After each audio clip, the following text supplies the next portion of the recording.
In this video, we're going to explore painting gold non-metallic metals. I've got a Raging Heroes figure. This is Brunhild. This is a very nice all-metal figure, and chose this because there are just so many armored surfaces.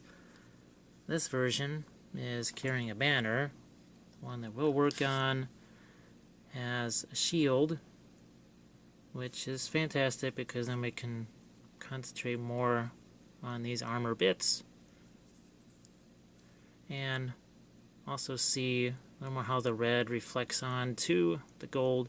That's really part of the mission here, is to not just show, okay, how does gold look by itself, but how does it work with the color of the horse, which I chose gray. It's a little bit cooler color, makes the gold pop a little bit more. The red is a nice deep color next to the gold, and you can see there's reflections of red here in the armor. So that's what we're going to really focus on, not so much the horse, not really the sword or the face. It's more the gold and how the gold interacts with the surfaces around it. I have a base that's already prepared. This is Sculpey right here, baked in carved Sculpey. And here's the colors that we'll use. Now this is going to be a much larger array of colors than I normally use. Some of these are out here just exclusively for the horse, and that will be mostly the Violet Shadow, the Deep Twilight, and this Highlight Marine Core from Pan's Race Vallejo line. These are more for the flesh tone here, this brown rose and the leather brown. Obviously here we've got this for our reds, cavalry brown, flat red, parasite brown. Really I have these two what look like yellows right here. This is deep yellow and ice yellow. This is ivory, which is essentially an off-white. Now there's some other things you'll see me use. And these couple of just regular colors. This is for mostly the sword blade, which again we're not really going to worry about because that's not gold. That's just deep sky blue and verdigris, essentially an off-white that's more towards the blue. But I might use this on I'm going to use this on some of my blue, some of my golds here. It's an interesting highlight when you use this with gold. Obviously this for reflecting the sky on our sword. And this is a little secret weapon that I discovered not all that long ago, and I definitely used it on Brunhild, and this is actually fluorescent yellow. We won't be using this by itself, but when you mix this in with your other gold colors, it gives that kind of iridescence in some places, that super shiny sparkliness that gold should have. It's kind of, you won't notice it really once this is mixed in the paint. It just is this little subtle difference. And then there's this brown liner. This is from Reaper. This will get us some really nice crisp lines. Say if we're doing the sky earth technique, this will give us a nice horizon line. It's also somewhat transparent, even for being very dark, and it's thinner paint. And there's one last thing you'll maybe see me use to thin the paint. This is Flow Improver. It's especially important with this transparent paint because this tends to be very thick, much thicker than regular paint. Flow Improver helps you thin it down without necessarily breaking down the content of the paint. So the next thing I'm going to cover will be the brushes and the palette. I have the brushes arranged out on the palette in three main groups. First one I'm going to talk about are these filbert brushes.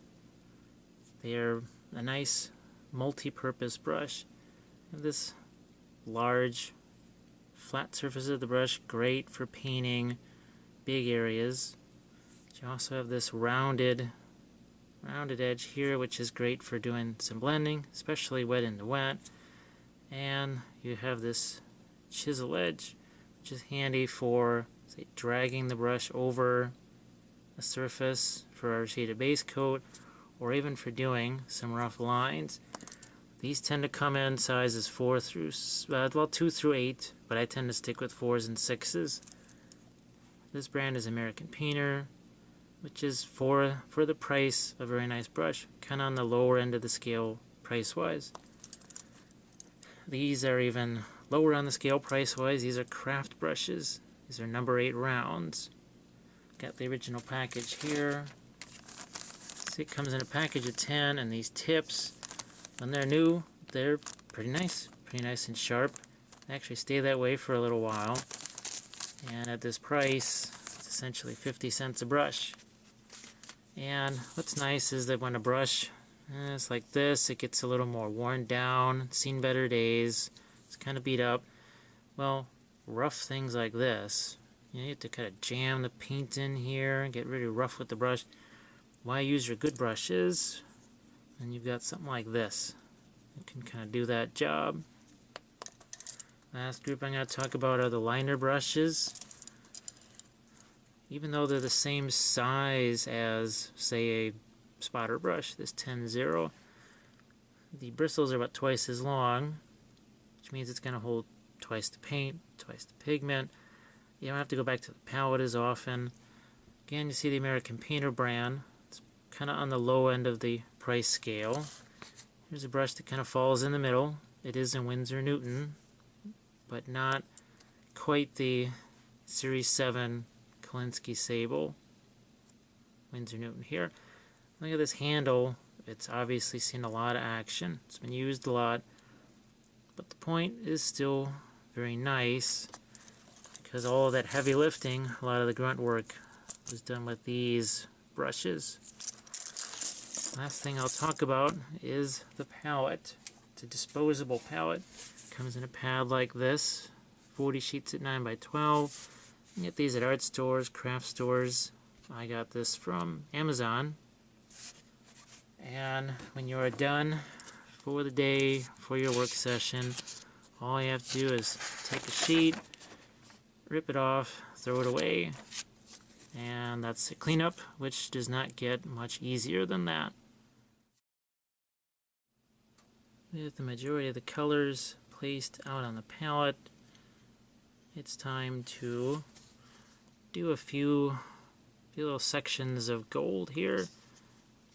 I'm going to do kind of almost a sky earth sort of thing like we have here where it reflects red. I'm going to show that. And then a transition, it's more like this, where you have these different facets of the armor plate, and you've got this reflected light here, a little bit of green here. So I want to show reflecting a few different colors in the gold. And I don't know if this really shows up on camera, but this is just really luminous. This is the fluorescent paint. There's a little bit of flow improver over here.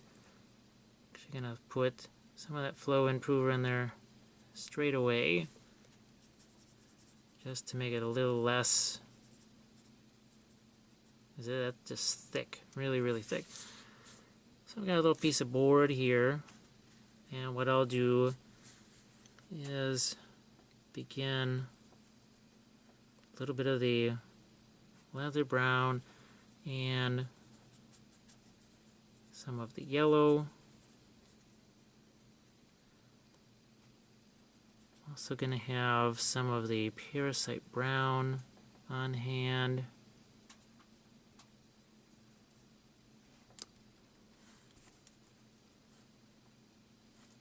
And what I've already done here is I've got this little mini palette within a palette. And what this lets me do is I can make this long transition. It goes all the way from the leather brown to yellow. That lets me do is, in some ways, lets me kind of predict the future a little bit, because I know what my color is going to look like. So say I just a hint of the fluorescent. So what I'll do is put some of this out on the palette. Go a little bit darker.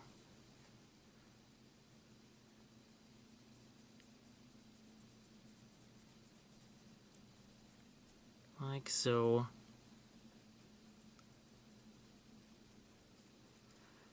And then show a little bit of the, this is the earth, so if you're going to do an earth, so you need a horizon line. It's going to do kind of a generic horizon like so. Now if I was kind of a regular standard reflection, might look something more like, I might take in a little bit of the Marine Corps highlight. This would be more of a standard reflection here.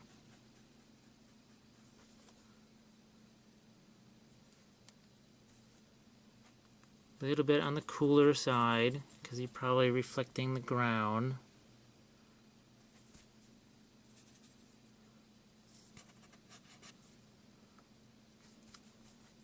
Which means now it's time for the brighter part of your horizon line. This is where the ice yellow comes into play, and also some of the fluorescent. And I need a sharp delineation between two. And it kind of shifts more towards the deep yellow.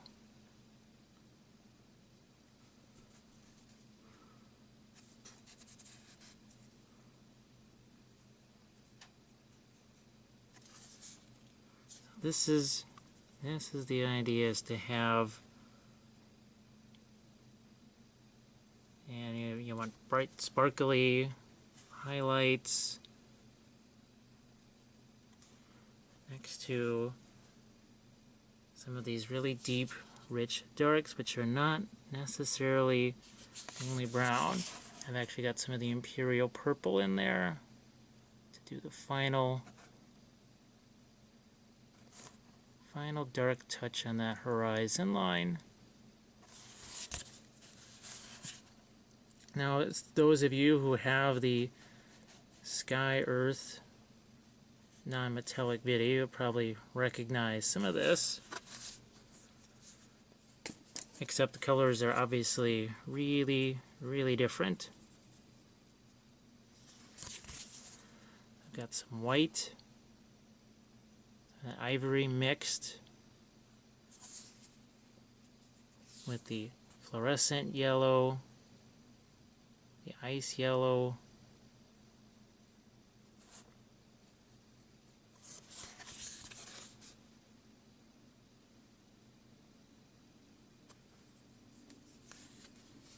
so didn't take too long to get a nice contrasting bright gold. Now I'm going to try and set this up again very quickly so that we can do some red reflections. Set up the sky part here, and we'll set up the earth part here.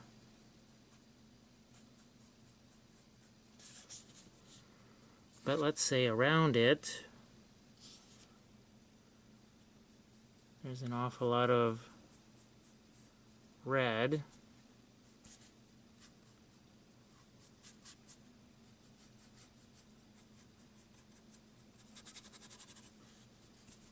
We want to I want to reflect some of that red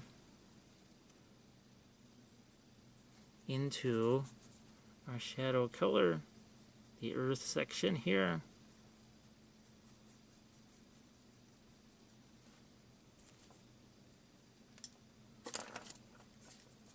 And all I did was take some of the red, get that into my earth mixture.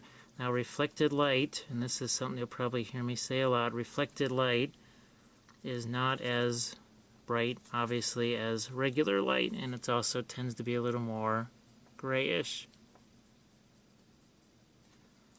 And that's what we're doing here. It's almost, instead of being that warm red, it's going to be a much more toned down red.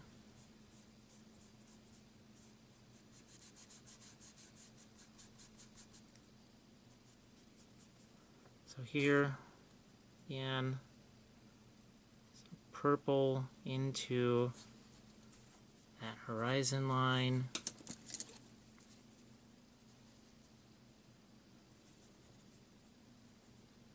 Back to the deep yellow sky side.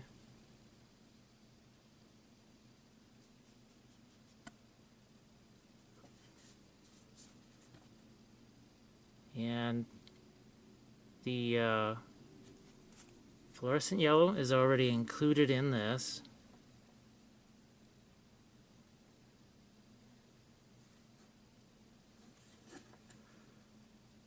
And this is how you can make sure that the environment is reflected in our golds. This is a bit colder surrounding environment.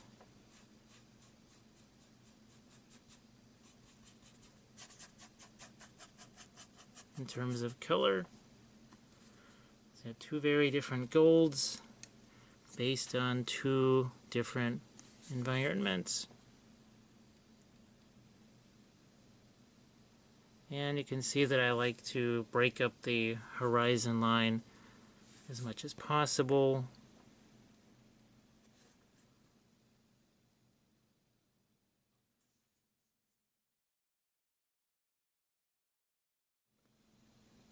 I'll start this off with the technique that I call shaded base coat. Now there is an entire video on this particular technique that really kind of shows how it's done. Here that we're going to modify it a little bit just to get every single part of this thing covered with some sort of paint, whether it's red, whether it's gold, whether it's horse skin, flesh. First goal is to get rid of all this gray primer instead of just working on one little area. It's kind of what the shaded base coat is about. Cover everything as fast as possible. Get a context for all your subsequent colors. Now, I'll start this off just by taking some of the brown liner and the violet, blue, and just throw that on the tail and quickly on the hooves. And then this darker mixture, we're going to lighten it up a little bit, and that's going to form the color of the horse, which is a gray horse, pretty much a dapple gray, although there's so much stuff on the horse you won't really be seeing any of the markings. I just wanted to get sort of a neutral gray on that horse. Figured it would be the best, pretty much the best thing to go up against that gold. So there we go. The legs are mostly dark anyway. I'm going to take more of that violet shadow, throw it out here. And this is where we're going to use right here some of that Marine Corps highlight. And now, ironically enough, this gray is going to kind of disappear against the gray that's already out here with the primer. But that was kind of the goal. That's why I used the gray primer instead of the stark white, because this would have looked incredibly dark, obviously, as a first layer, but now, well, it doesn't quite look so dark anymore compared to the neutral gray primer. That's mostly covered, and what I do is let that set up for a little bit. What are some of the other areas that I might want to see color on right away? Things like inside of the shield. That was just some of the leather brown.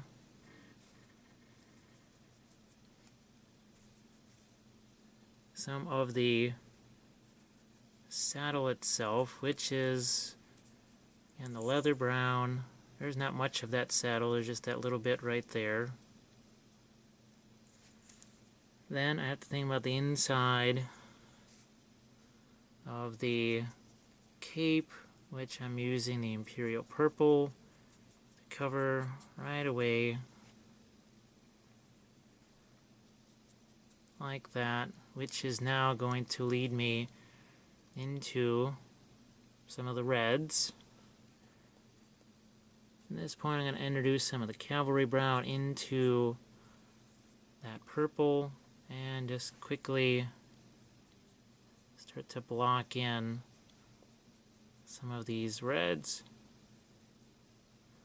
That's more of a, I guess, a 2D painting term, blocking in your reds, but that's what this is all about.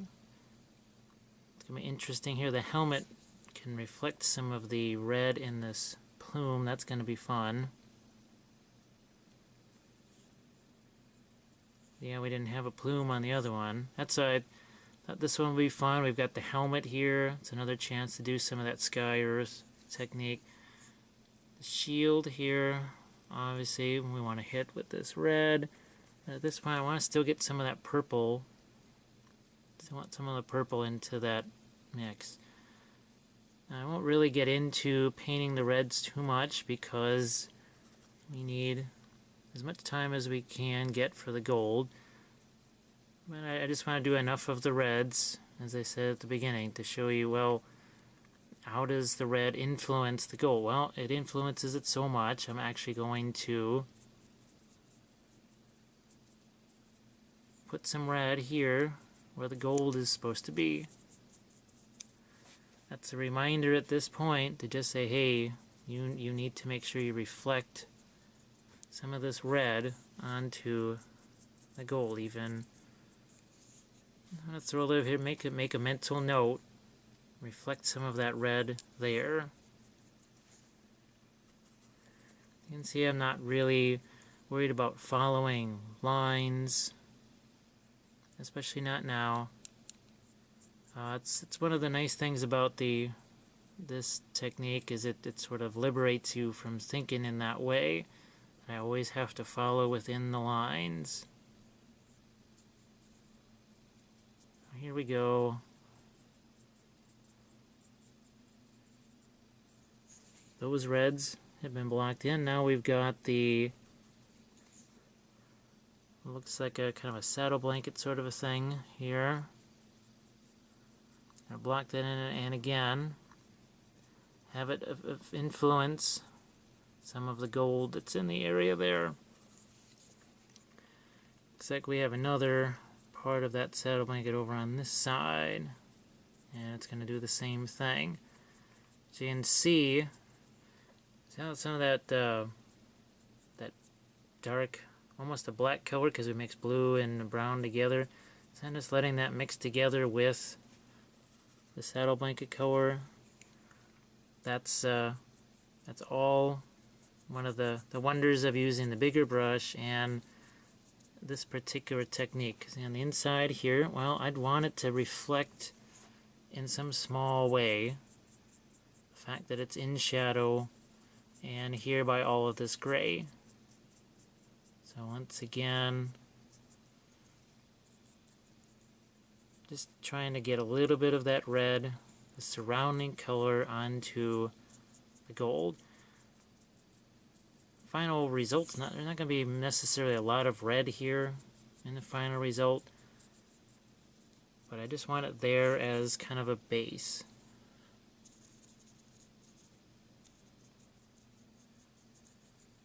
Okay. Now at this point I can start to think about the actual golds themselves. So I will, just like I did on my sketch, throw some colors together here, some more towards the orange.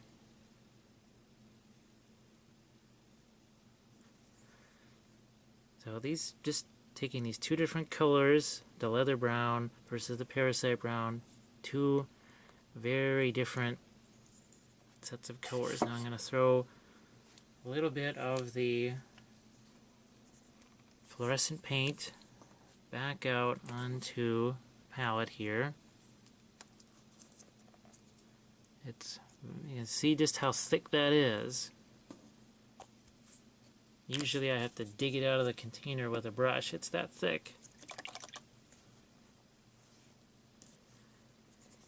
And I'll make sure and I put some of that and some flow improver into my color. And if you look at this piece, you can see this on the top here I focused more with the warm colors. As it got down towards the ground, you see they get more, and they're reflecting some of the grayer, cooler colors of the ground. So I will, when I put my initial layers on for the gold, think along the same lines. Here's much warmer here. And I think you've kind of seen this, those of you that have seen the Sky or this video, seen something a little bit similar to this.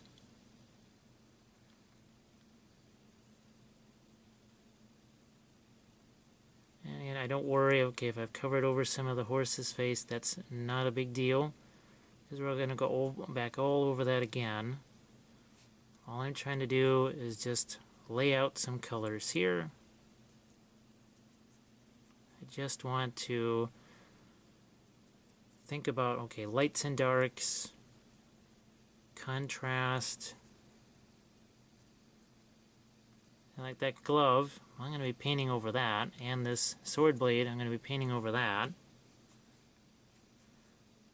The sun face that's here, I purposely wanted that red paint around it because I want,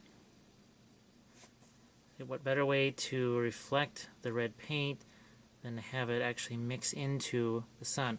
That's exactly how I did the banner. The sun on the banner was just, while the rest of the banner was still wet, I took some of my gold color and let it all kind of swirl together. And do the same thing over here. And then shift over here.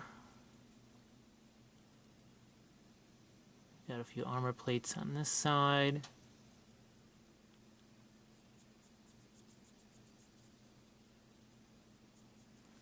Over to here. And I'm just going to do a little bit up here. Now I want to think about these cooler colors. I'll still inject some of the fluorescent there. And right here I'm going to put in some of this colder mix, let it all kind of blend together here. You can already see there's a little bit of a transition there. I know it's kind of subtle. What's nice about this is right now it doesn't look like anything, but as we continue on with the shaded base coat, and we'll do that after I let this dry for a little bit. We'll continue with this, and all of a sudden these colors that look so crazy right now make a lot more sense. These are kind of forming the backbone of what's to come. It's sort of like the superstructure. But instead of building off of, black primer or even white primer, instead, in a way, we've almost done a colored primer here.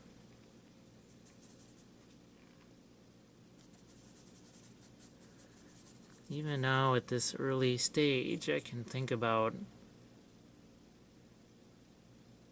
starting to throw just a few lights in this. I just took some of the ice yellow, threw that into the mix.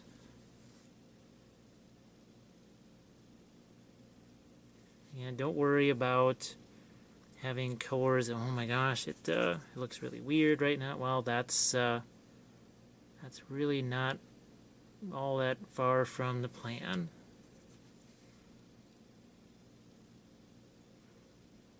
See, the paint's not even all that dry, and I can still do essentially some preliminary shading here. This part is facing the ground. Well, guess what? We've got also these little armor pieces on the legs, which are dry enough for me to apply a little color to.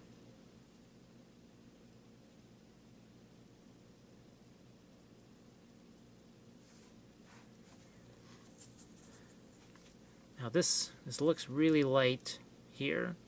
Well, guess what? Compare it against white, compare it against our real lights. It's not so light. So that's why you don't have to panic at this stage, because you just get so much more to do. So here we go. See this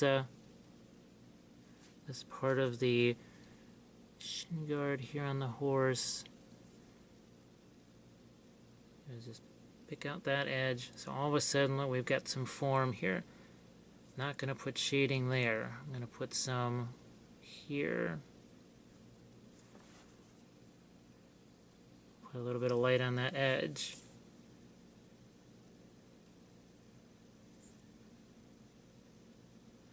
But in some places it's too wet to do everything that I like to do, adding my lights. So now I'm going to take a slightly lighter mix and start to think about these plates on the top of the horse's head, the crest, and what a difference this is going to make when I start to, and this is not a dry brush, there's plenty of paint on that brush. I'm just doing is just dragging the brush along the surface in kind of a feathered stroke. Just like this.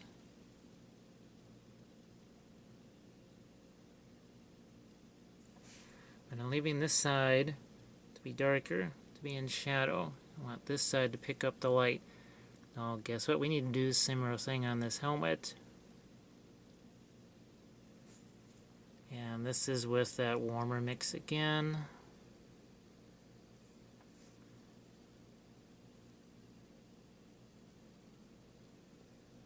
Carrying this down the side of leg.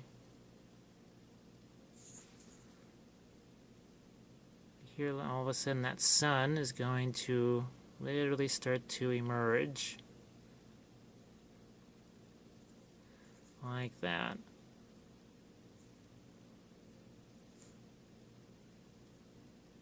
A little bit of gold on the sword hilt here. I can finally get to this shoulder pad now that that's a little bit drier. I'm still gonna let the red mix in with that. Not so much on this side because it's just not facing down towards the red. And on the breastplate here, same thing, not going to affect what's down here, leaving that in shadow.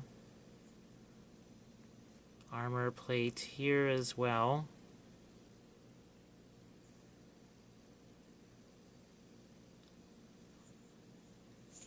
I've got the sun on the shield, so already there's some healthy shadow colors in there. I'm going to take this same kind of warmer yellowish color and start to feel out some of the lighter colors there. Still nowhere near a light yet. A long ways to go before we get there. So this is actually one of those craft brushes that's been worn down enough to the point where it's almost become like a little filbert brush.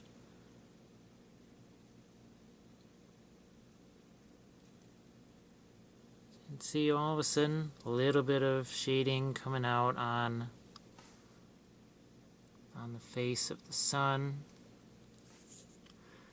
And then step away from that, get away from it. Don't keep working on that. Don't get bogged down to any one area. And every so often I'll use the flow improver.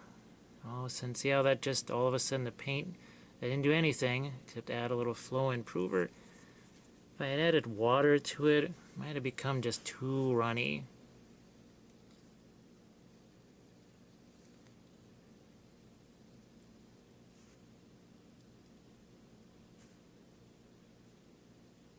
You can see I really make sure to jump from one area to the next. I don't let myself get trapped into one part of the figure.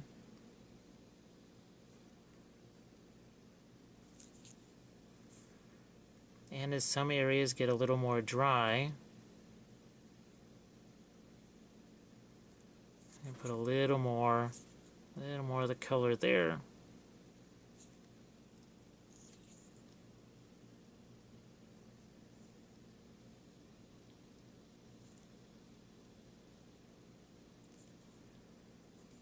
Even here on this sun, it's gotten a little drier. So I can start to think about which parts of this are going to catch some light. But underneath it all is that kind of a mid-range, somewhat dark color.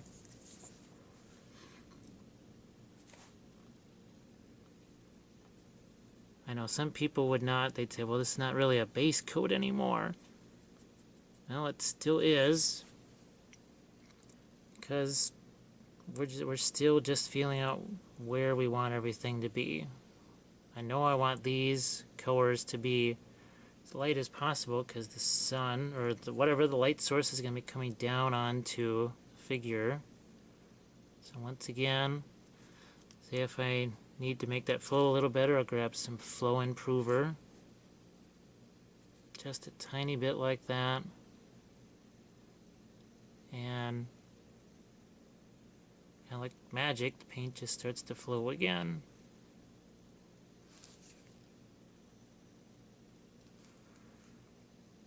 And as I put some of these lighter layers on, what initially seemed so dark just doesn't seem so dark anymore. I got these rampart lions and some of these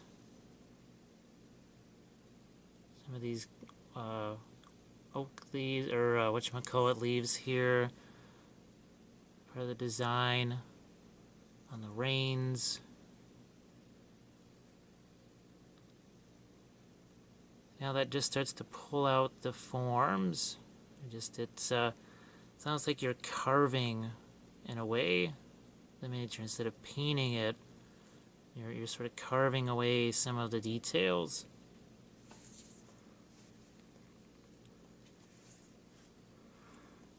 This trim that kind of runs out along all the armor plates, I want to make sure that that catches a lot of the light. Another reason I mount this on a dowel rod is so I can do something like this. I can spin this around. Then I hold the brush back here and drag it along the surface. Now you could be doing that with filbert brushes too. I started to realize that the filbert brush was starting to block the view. I was hoping that this brush would just block the view less. To me, it doesn't matter. I've used either brush to paint this, but sometimes keeping this in the camera view is a big challenge.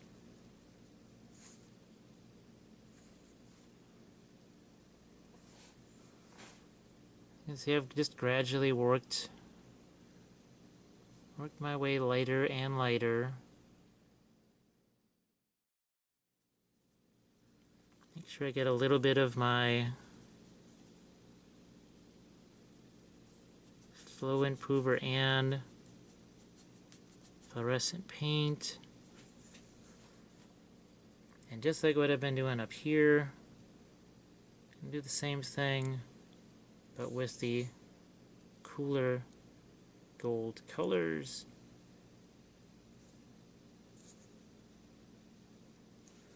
And you can see I'm focused on leaving this alone, leaving this dark, and all of the lighter tones are being focused more on the bottom, because effectively this up here is in shadow. Same thing there, I'm not going to do too much more to that.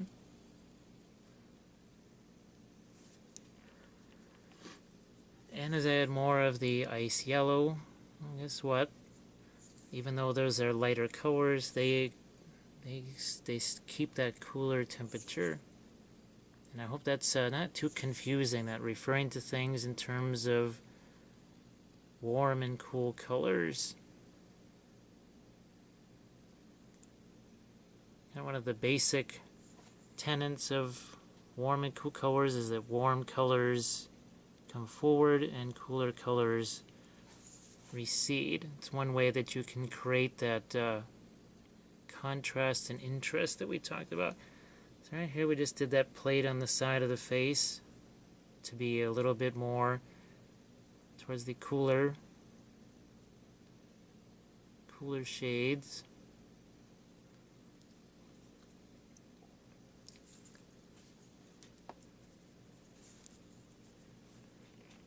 And you notice at no point am I grabbing the white. Yeah, there's a lot more to do before I start to fool around with white. Want to stay away from the white because that's more of a final detail thing. And as I was taught with my regular painting years and years ago, you don't fool around with details early. That's the end. That is not the beginning.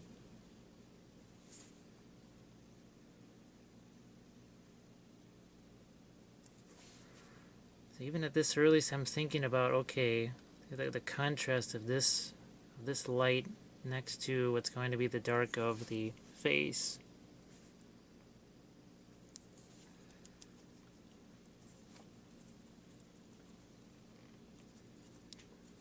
So now I can go back into some of my gray colors here. Just like what I was doing with some of the golds. because now things have dried. And I'm going to go back in and restore some of the grays. I didn't have to worry about the colors, the gold colors hitting any of the gray, because I knew that I was going to come back with the grays again. This part down here doesn't really need to be terribly light because, well, that's all pretty much in shadow.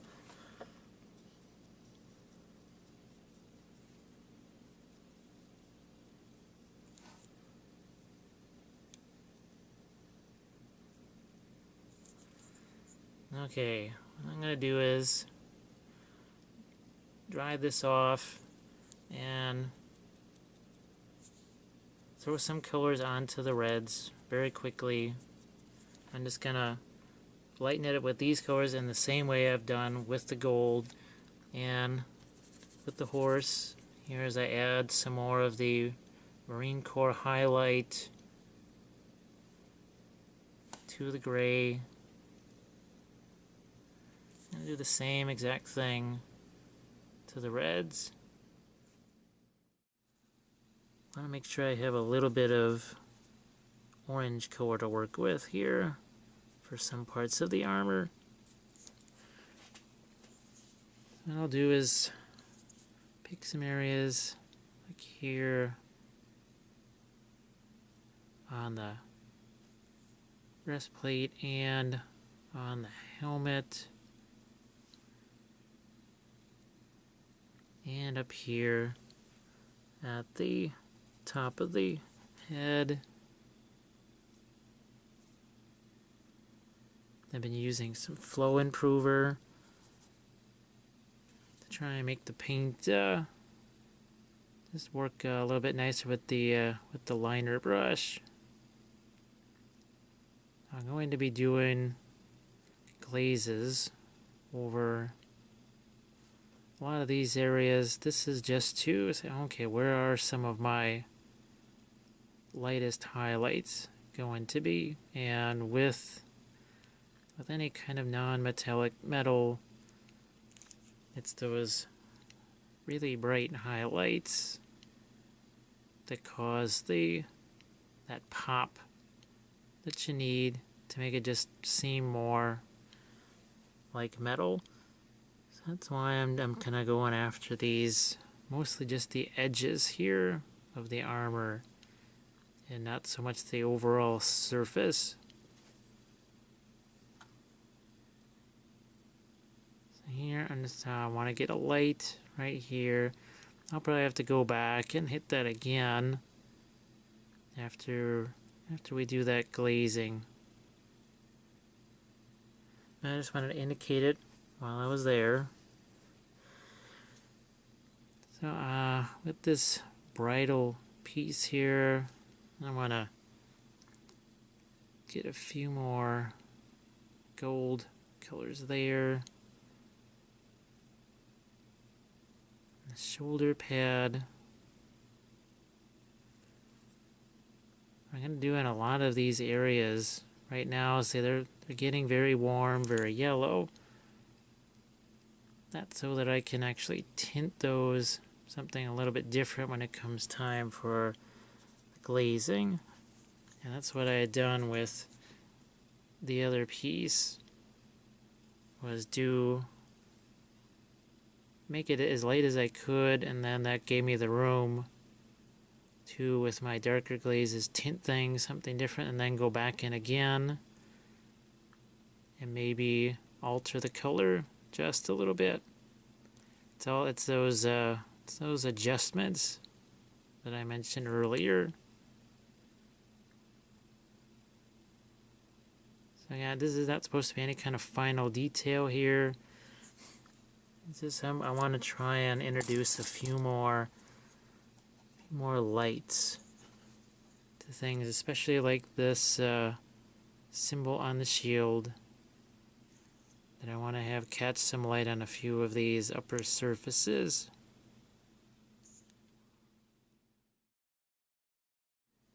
So it's time to start doing some of those glazes that I mentioned. And by glaze, I mean a very controlled wash.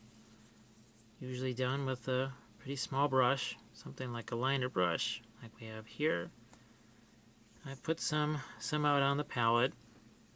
I've got from Vallejo Black Shade, a couple of Secret Weapon washes here, Armor Wash, Baby Poop. This is Sepia Shade from Vallejo.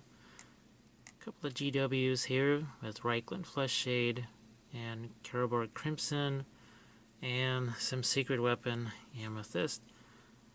Most of these deal with cape, shield, all the red stuff here, and even a little bit of the face. A lot of this deals with the golds and even on the horse itself. These will get mixed together at various points along the way because I really like to do that with my washes and glazes. So just give an example. I'm just going to throw a little bit of color on the face. You can see now this has been watered down. And I also have some points where the two mix together. But I'm just going to go into the face here. Finer brush. Put some in the eye sockets and then take my brush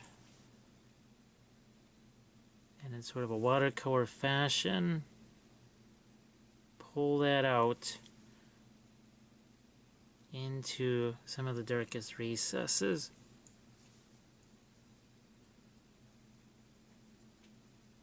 Now I can take some of the sepia and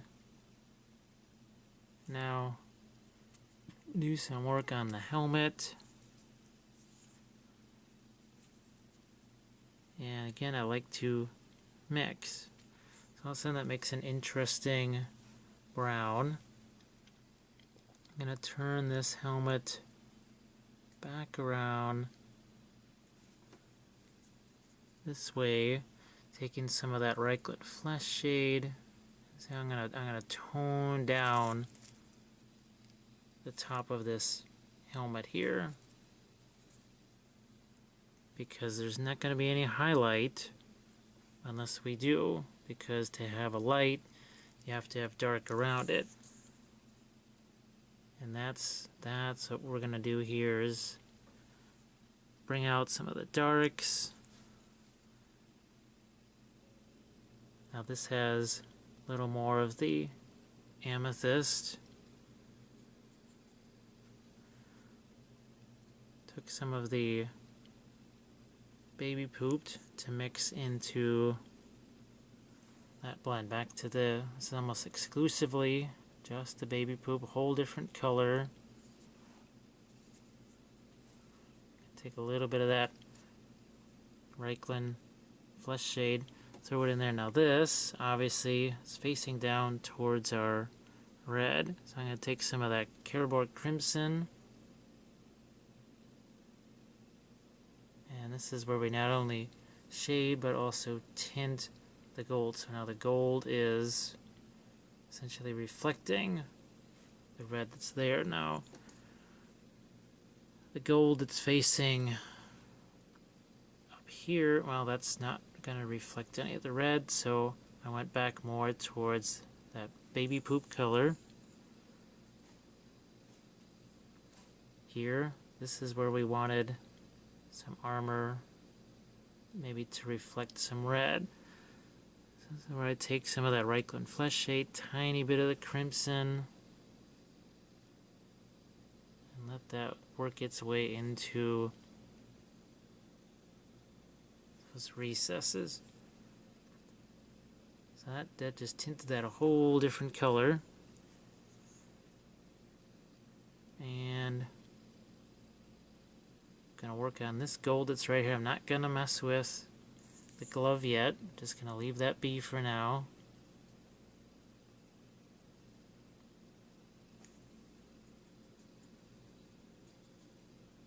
Got some of the armor wash. That is going to, I'm going to work over here on this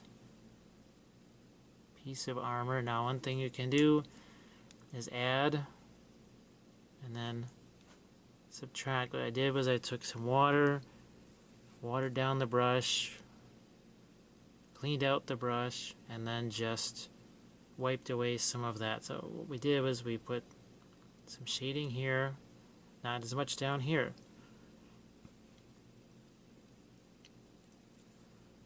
Now we've got this head crest, and we didn't want that to be quite as bright, so it's going to be some armor wash. Going to mix it with a little bit of the amethyst. Can still subtract.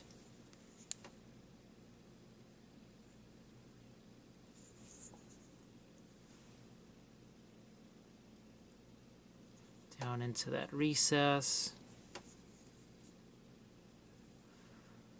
Grab a little bit of this sepia so that that doesn't get too greenish too quickly. And then that's it for our head crest.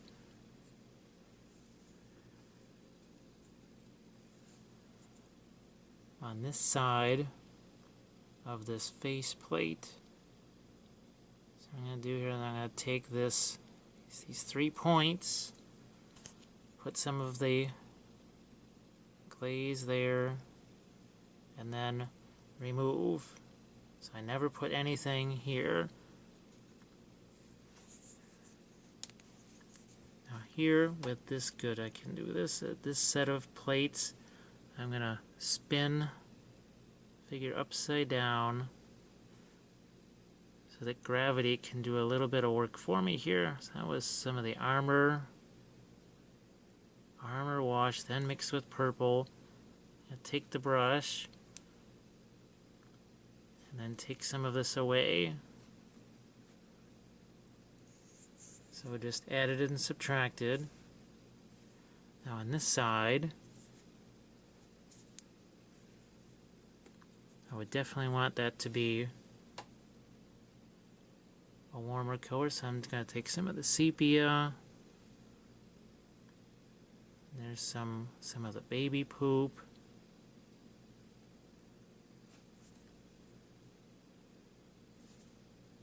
And feel free to subtract. The idea was to save this light that we've put along here, but add some shading along this zone here. And you can see these sort of leaf type shapes. Those start to stand out a little bit. Just like I did on the other side of the faceplate, so build up some here.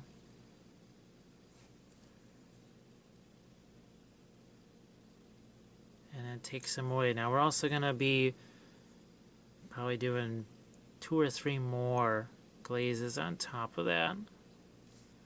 So to try and separate this plate from this plate, all I did was I added some of my glaze there. Carry that down a little bit. Here, just a touch. See, it's very, very light, very subtle. This is why we worked so much with light colors initially, because this way we have the freedom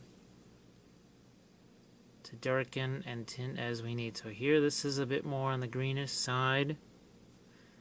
It's going to work into the more yellow with that baby poop color.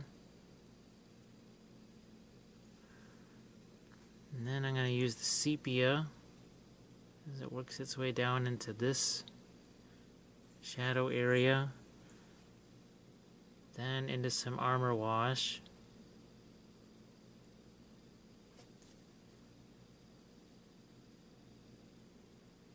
Comes back around. Gonna go more with baby poop as it gets by where this rampart lion is. And now to some sepia.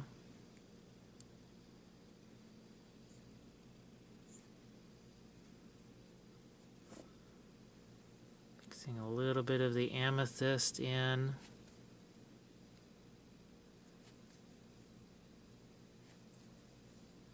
It's all of a sudden now, it's a little more shape, there's a little more turn in the chest plate of the horse.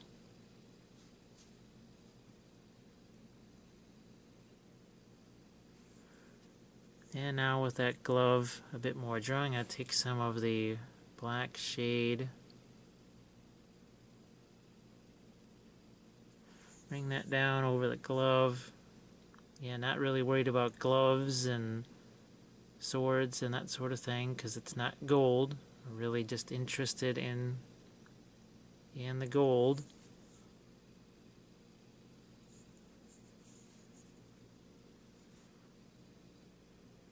And I'm going to take some of the black mixed with some of the armor wash and do the same thing with the shield. I don't know if you can really see what I'm doing here, but put a whole bunch of it down and then actually took a lot of it away. As I wait for that, maybe dry a little bit, I'm going to do some work with the crimson here on this shield. I want to do the shield here first before the little sun face, because I want to see just how deep is this red going to get.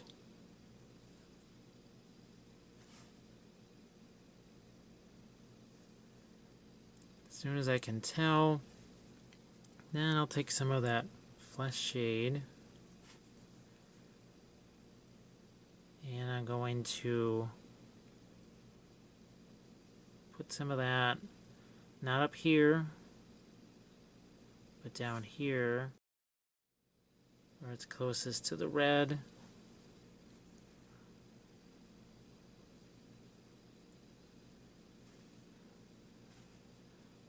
And here on this sleeve and the other sleeve too. Just to start, there we go. I just need to see, okay, how dark is that sleeve going to be? Same thing here as it gets down towards the pantaloons and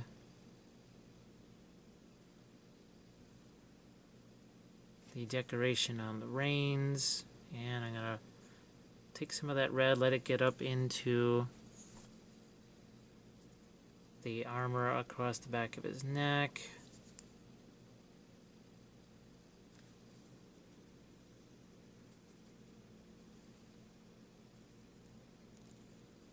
Along this this bit of the armor plate, since that's a little bit drier, and to strengthen some of my dark line right there. Take some of the black and start to tone down some of the horse's head,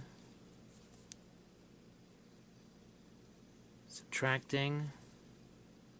Again, after adding in some of that glaze over the nose.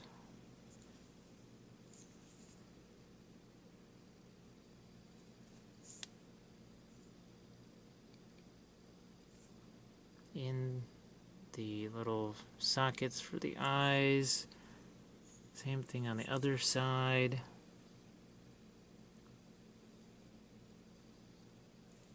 All of a sudden now these colors look that much lighter.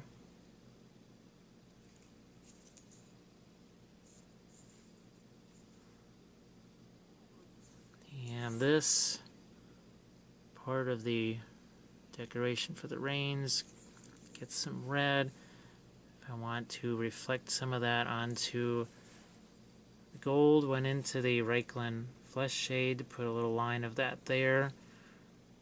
And now here on this part of the armor, it's a lot of the Reichland flesh shade, an amethyst down in that crevice. The saddle here needs some definition. That needs to be dark next to what we haven't quite worked on yet there. I'm going to take some of the black out here, water some of that down so that I can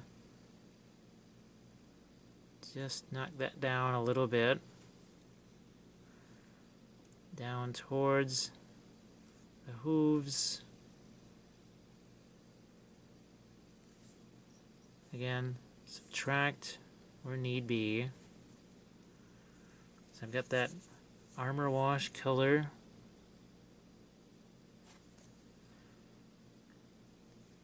Dark up on the top, and then subtract as it works its way down. That's the whole reflected light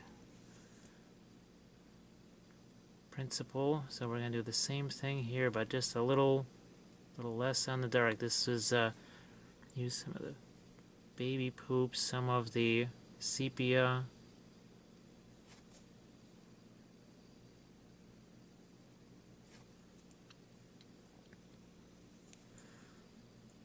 As I work my way down towards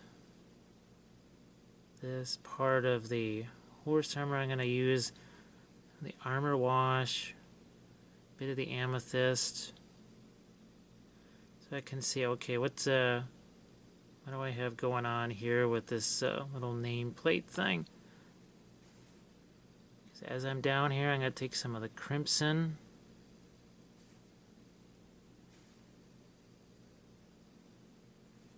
and the amethyst and have that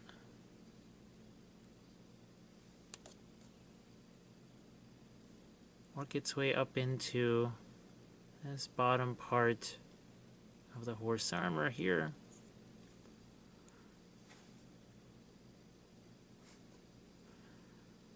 So I've got this armor plate on the leg. This is a mix of the sepia and the amethyst. So again, leaving this alone, concentrating more of the darks up here, and then as I take that black and get in on the ankle of the horse, well, this part of the armor all of a sudden looks that much lighter, because it's what's around it. Now we've surrounded it with darks. It's going to look much lighter.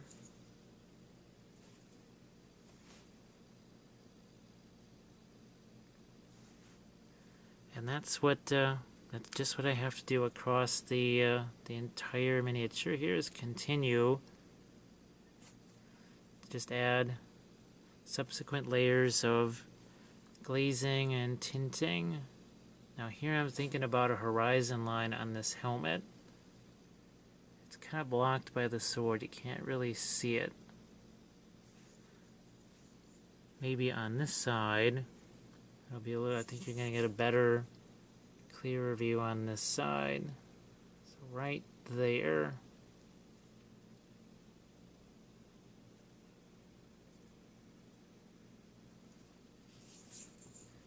Now this is dried a little bit more so I can enhance that line. Some of these things, like here, see some of the highlights going away. I can take away some of the glaze that I've put there, or I can just say, well, you know what, I'll go back later when I do my highlights.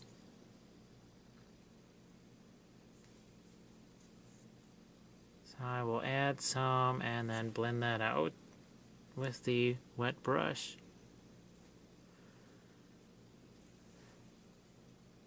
Under here, the rampant lion. Gonna use some of the armor wash.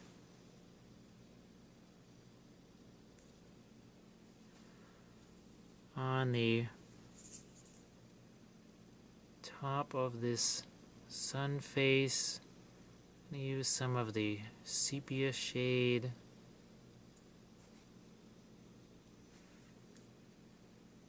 Let some of the black mix in here. Yeah, I can go back in and reestablish highlights if need be. So here I'm going to take some of the black, some of the armor wash, and just let that be dark. Right now, that's really not something that that we'll work on this part. I'm more interested in the sun face above, which means I'm going to grab some of the armor wash, some of the sepia, bring out a little more shape there. So some of the amethyst and sepia mixed together for some darks, and some of the crimson and amethyst together to kind of sweep down this cloak, take away where need be.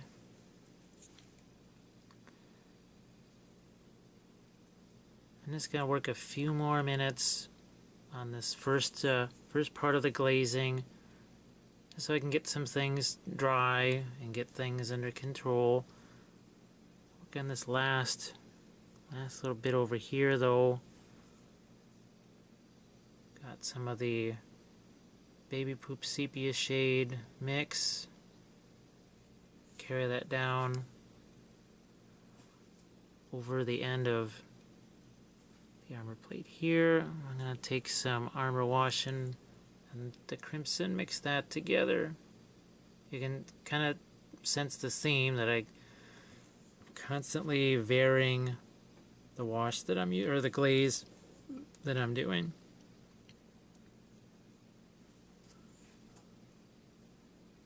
So here a little more of the Reichland flesh shade. Some straight amethyst here, because this is all purple on the inside. Same thing, adding and subtracting.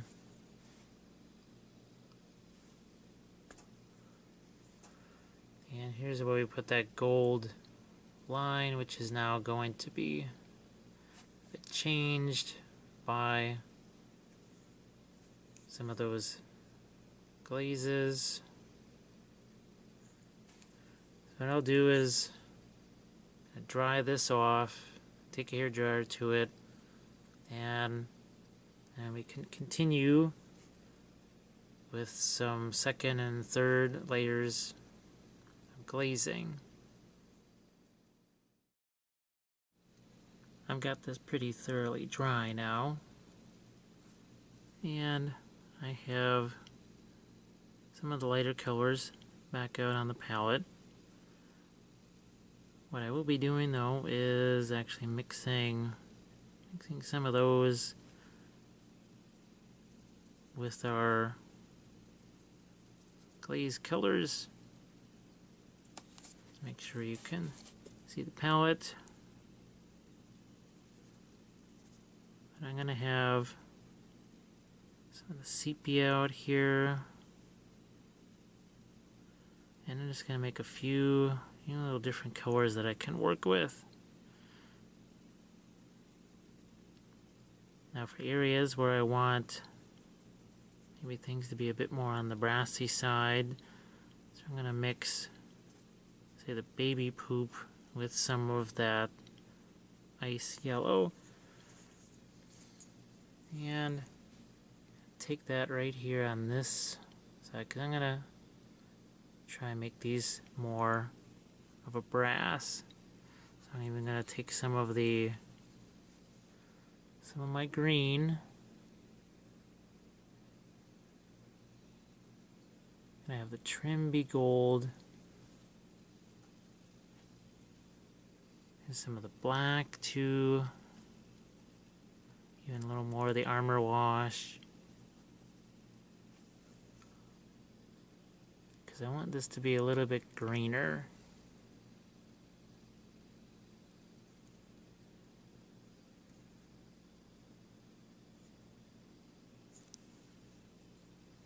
that's an adjustment that you can make. It was kind of a little bit of a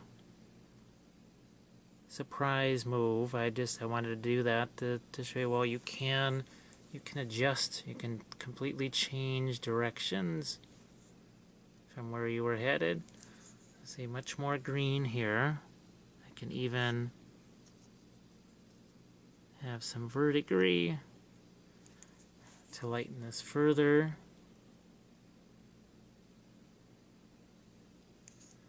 I'm going to take the other side.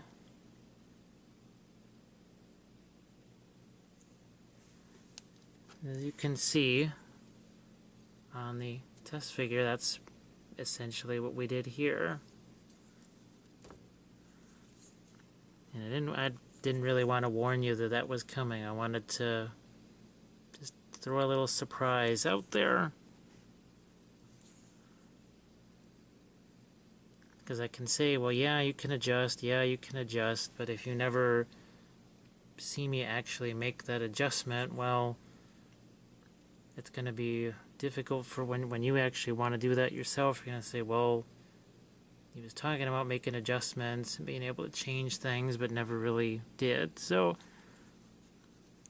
I just wanted to show you you can kind of do sort of the about face and completely go in a different direction. There's even a little more of the verdigris. So I get up here.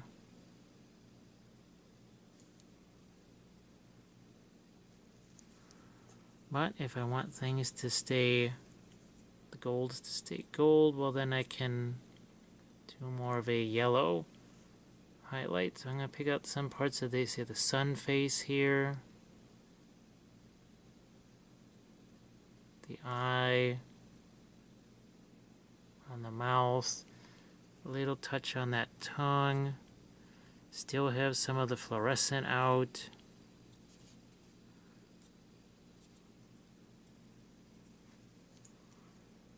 For these sun rays,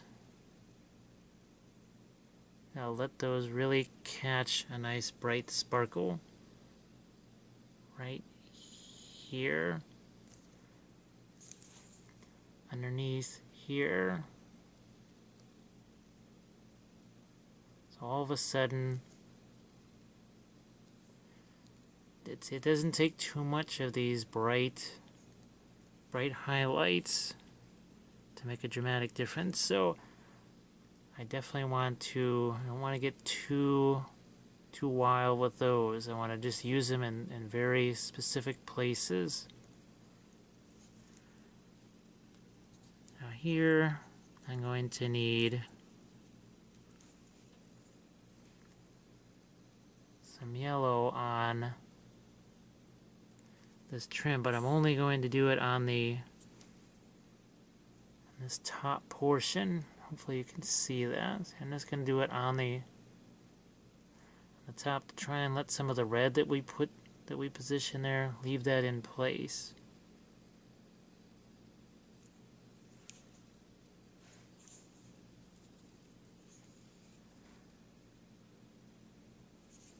So I'm going to do one more round. There we go. I just want to put one more round of later colors there. Go back to the gold. So I think I've got this where you can see it, and I'm going to bring out some highlights on the rays of this sun here, on the face itself.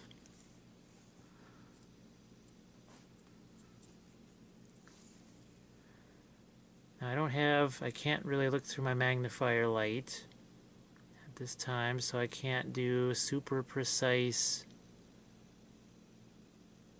brush strokes here. It's just something that I had to sacrifice.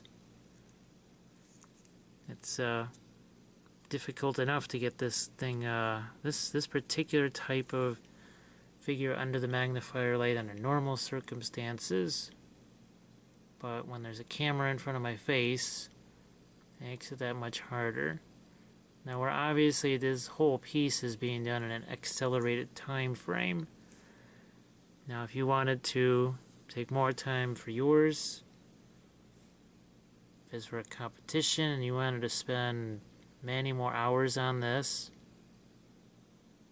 well, that's fine. This is definitely a piece that's certainly worthwhile spending that time. Now, see, I went back to the verdigris again. Hold this so you can see it and see what were some of those, all those layers of glaze. It sort of accumulated. It made it dark. Remember I said we were going to go back in. We're going to restore some of those lights. And I did, especially here over the shoulder. I'm going to do the same thing now on this other side. And I'm going to pick this spot right here.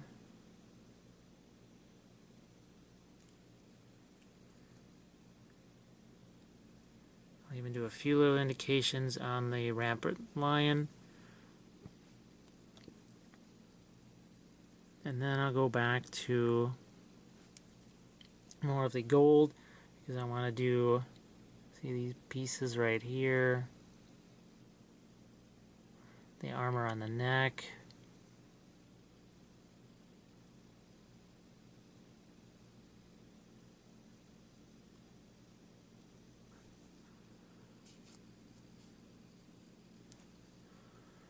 Picking a warmer color for this light.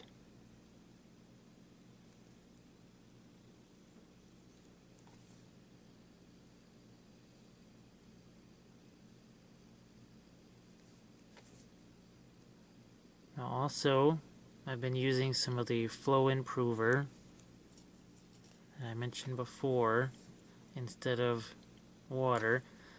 I've got this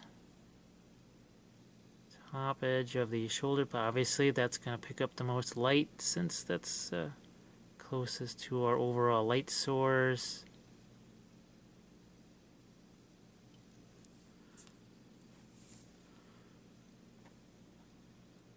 I'm going to throw a few lights here on that sword hilt and this one too.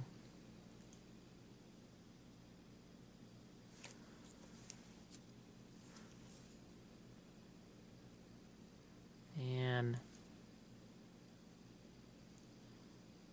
some lights on the rampart lions and on the gold trim.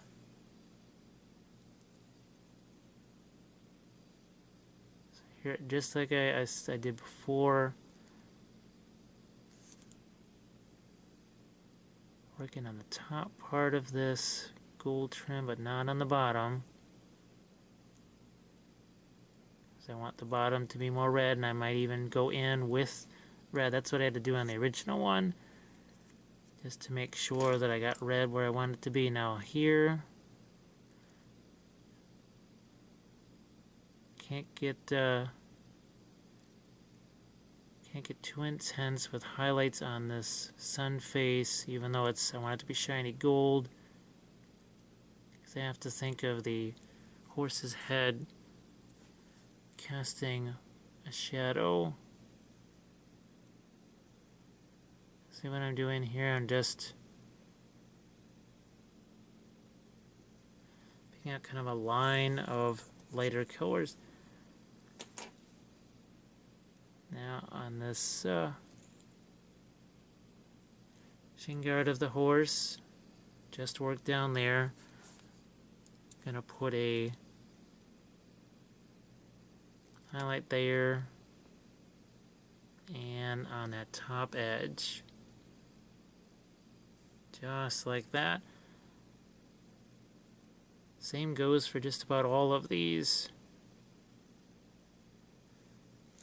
Shin guard on the horse.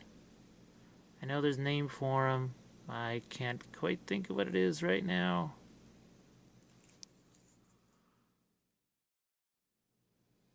Some lights again. And pick out a few these rays.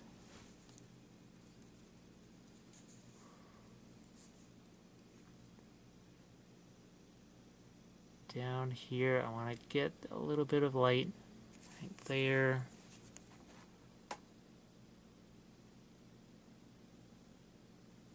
And there.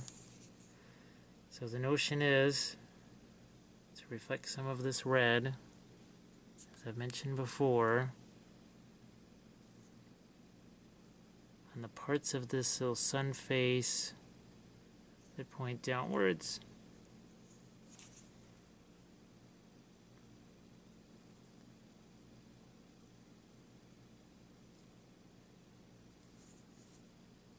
And just trying to get a few little highlights on the edge of the top edge.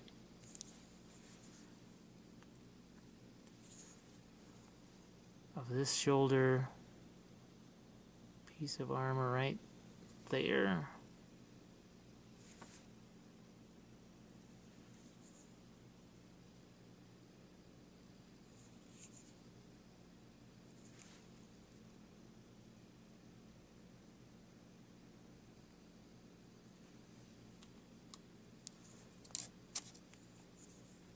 Now, I wanted to do some of that reflected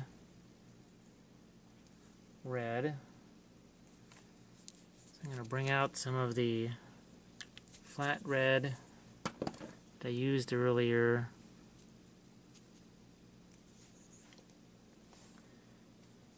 And here, move that out of the way.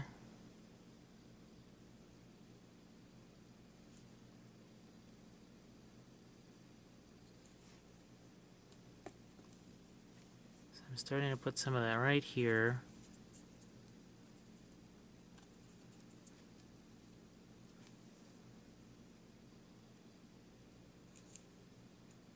Just to have it reflect some of the red, and it makes this more interesting,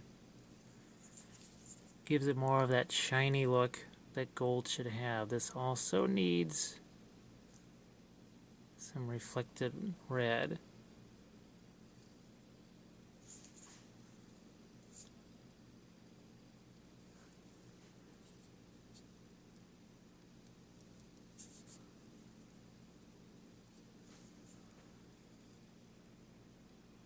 Here as well.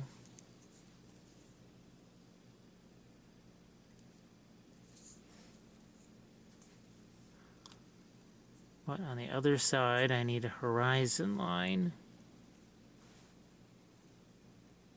Try and steady my hand.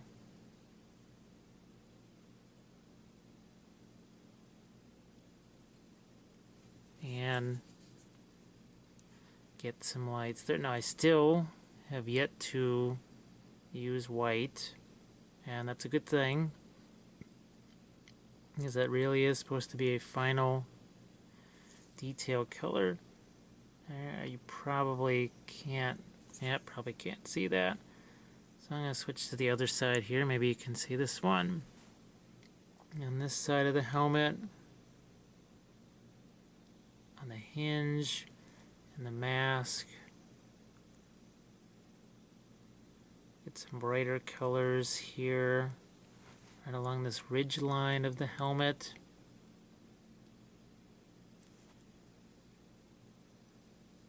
And here where I want there to be that horizon line.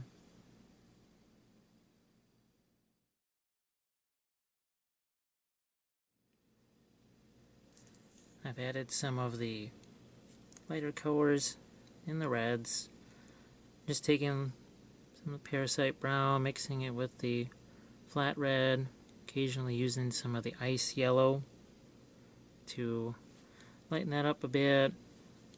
I just it mixed the black and brown liner with some of the verdigris and the US Marine Corps highlight. Some lighter colors on the gray. Now the focus is going to turn back to the armor again. And I'm going to mix up a few lighter colors here. And I'm going to use for some detail parts. And one of those will be down in here. Let's make sure that's in the view. So right here, try and add some lights to a few edges here.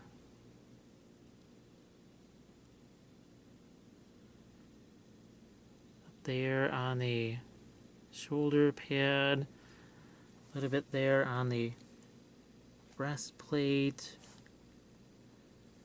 And now for some more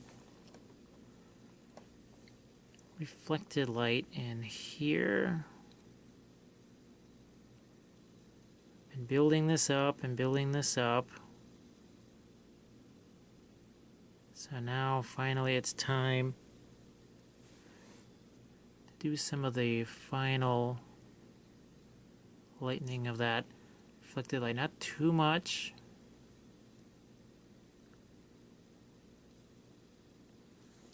As you can see, keeping that still somewhat warm.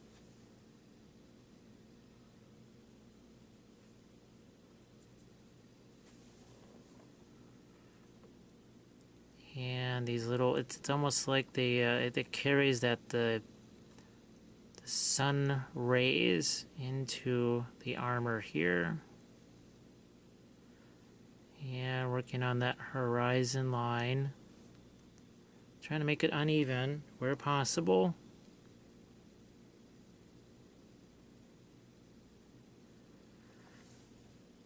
And some lights there. Now I can turn this around. And we need some more lights here. But we're also going to do some reflected light. I'm putting a few, you can see these highlights on these decorations to the armor on the neck. Just trying to catch that edge right there. I'm going to take a little bit of the leather brown. Let's see if you can make it so you can see this. I'm going to try and put some reflected light here on this part of the shadow too. Again, not sure if you can see that. But just right here, down the center of that. Put a little reflected light there. At this point I actually do have some white out on the palette so that I can use it for some of the very lightest highlights. So for instance here, a lot of these edges, I want them to be as light as I can get them. So up on the top of the helmet here, looks like that's in the viewfinder.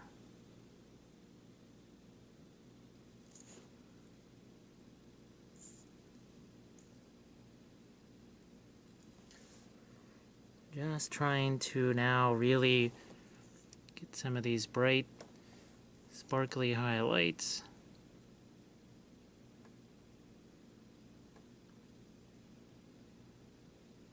I'll also go back and reinforce some of my sharp dark edges as well.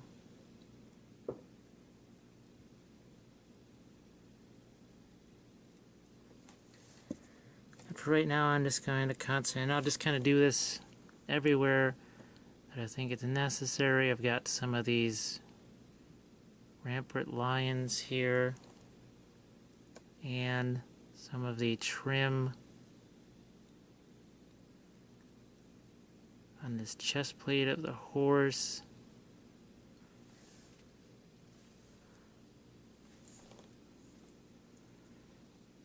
Sometimes with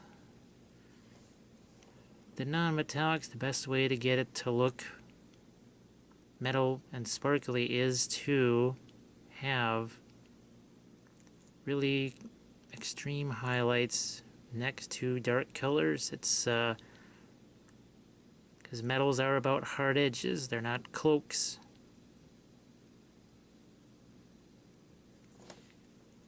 So I'm going to try right here. Looks like that's in the screen. Just put a few lines of light colors here.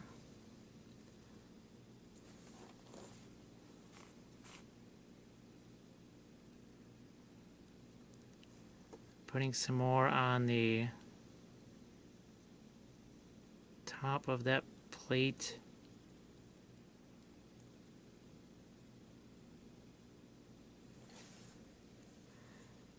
So I'm going to do just all around. Find areas that I think need some kind of super highlights. Now I'm going to, along the sword here, there's some of the little gold areas that also need some much lighter highlights, and also on a few of these sun faces.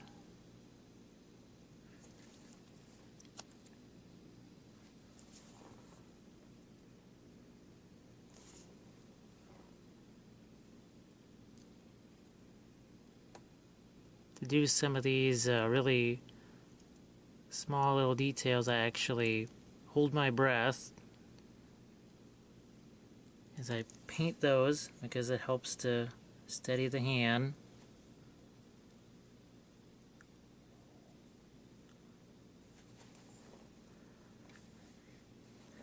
Okay, that's in the screen. I'm going to do a few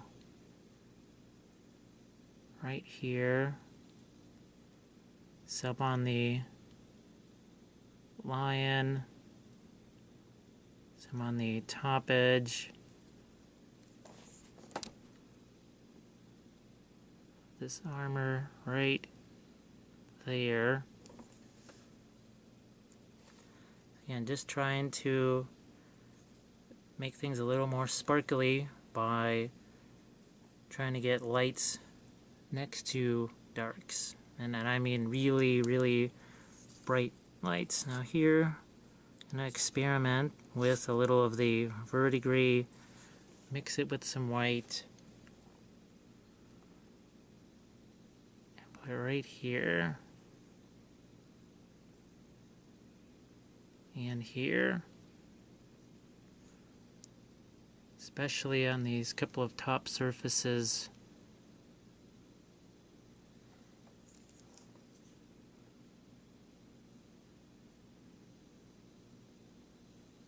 Some there.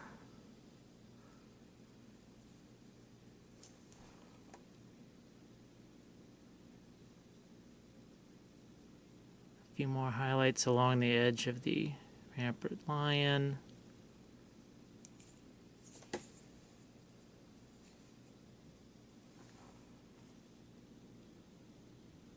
The armor on the leg. Now I want to get a little bit of reflected light here on the underside of this knee pad. So I've taken some of the leather brown and white mixture, take a little bit of the verdigris there, and just do a little bit right here of the reflected light.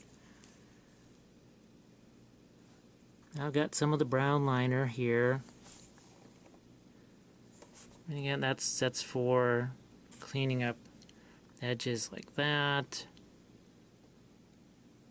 Here where we try to establish that dark horizon line.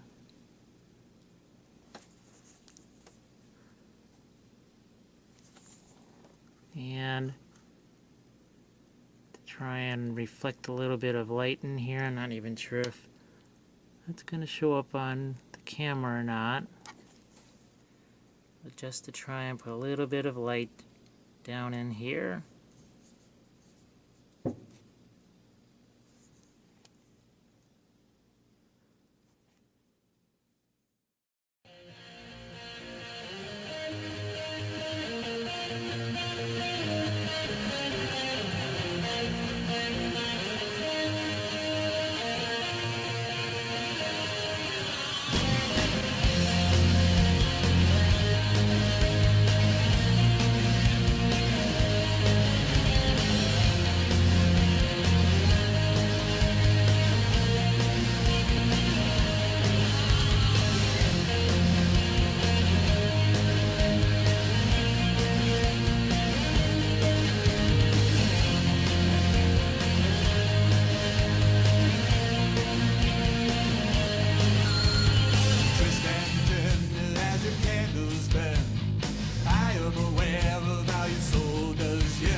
I will